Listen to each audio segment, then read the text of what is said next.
Welcome ladies and gentlemen, my name is RemovableSanity and today I'm reviewing Depth of Extinction on the Xbox One, developed and published by Hoff Studios. So what is Depth of Extinction? Depth of Extinction is a turn-based tactical RPG which allows you to explore a sunken world and build your own story.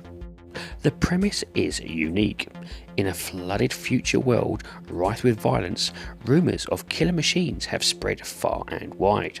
As a number of factions emerge, violently vying for power, you become the sole defender of humanity's last standing government. The game boasts the ability to create a ultimate squad from 10 different character classes, including the brand new Saboteur. You can outfit your team with over 115 different weapons, armour and items to fight 30 plus unique enemies from 5 different factions.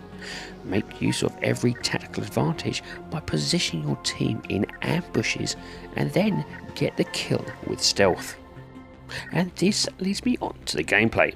You start your journey as an unknown member of a squad who enters a facility looking for salvage.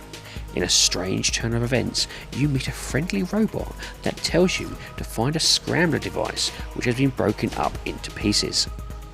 This is the only device that can stop the upcoming robot invasion that will shortly take place. After this brief discussion, you are then attacked and have to retreat to your home base. Here, Command tells you it's up to you to find these pieces and to get to it.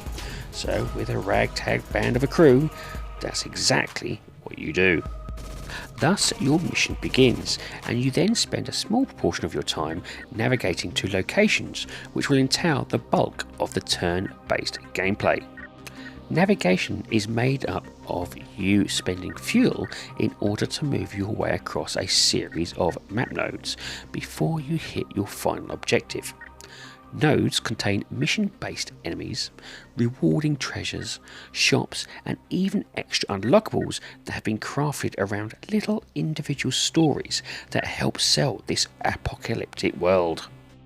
Either way, there is a lot of potentially dangerous choices to make, and in turn, unforeseen consequences coming your way, thus making your story unique. When you do finally get into combat, this is where the game's XCOM-like aspect starts.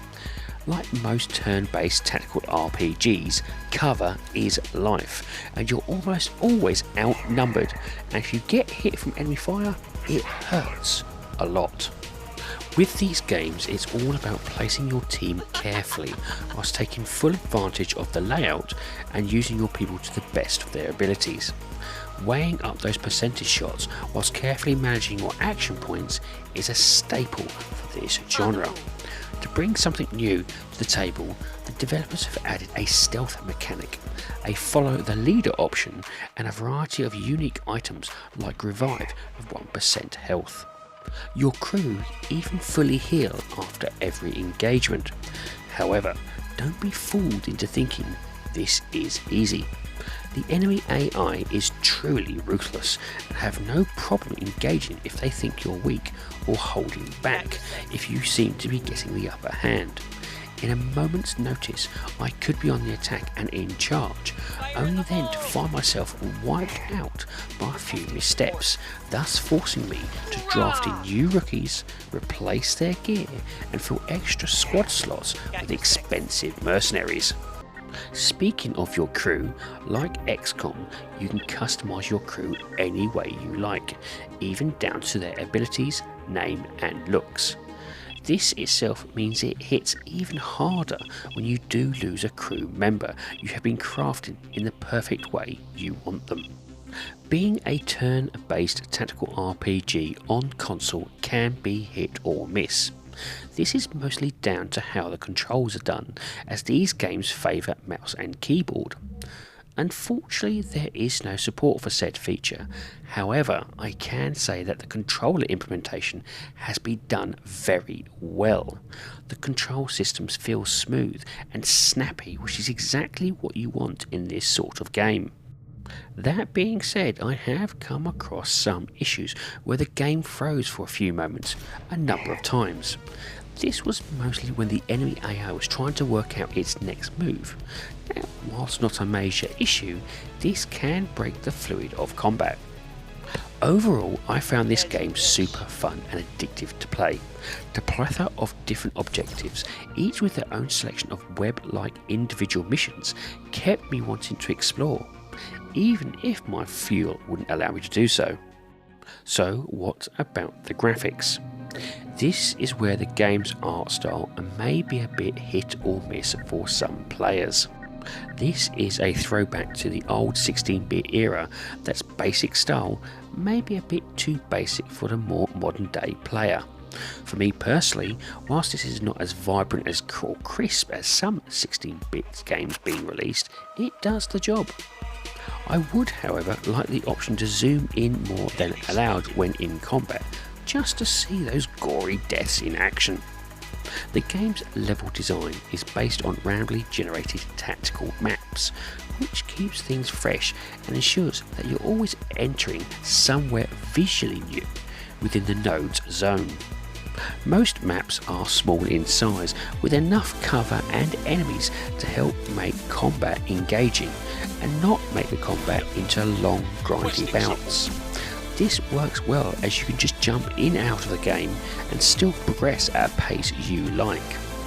One thing I really do like is the game's HUD. It gives you enough information whilst not being too over-cumbersome and really does help you pinpoint what you want to do as quick as possible. And now it's time for the sound. The sound is really well done, with the title of the music highlighted prior to every combat on the loading screen. The music is superb as it blasts out this retro synthwave at you, ensuring that you are eager to progress forward. Explosions, general hits from various weapons, and the overall mood is done very well, and combat generally sells the skirmish narrative. Now there is limited voice acting in the game, as the developers have chosen to tell the pretty good story via text. What you do get is generally your crew saying a variety of catchy phrases over and over again when moving as per your requests. Regardless, this doesn't hinder the experience at all, and listening to the game's music through a nice pair of gaming headphones for me was the best experience. And this leads me on to the rating of the game. Now I rate games in order of avoid, on sale, great purchase and must own.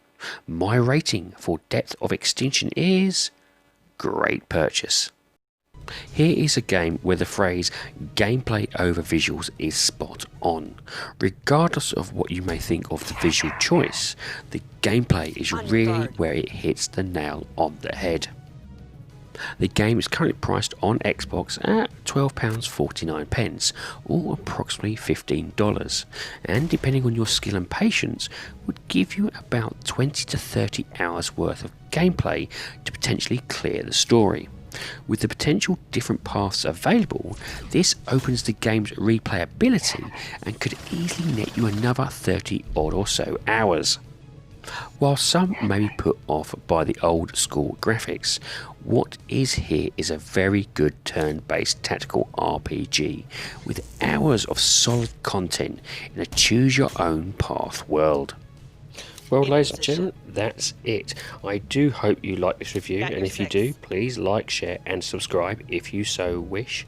And if you would like to put some notes or even just a comment in the comment section, I do like reading them. Anyway, have a great time gaming, and I'll see you all again soon.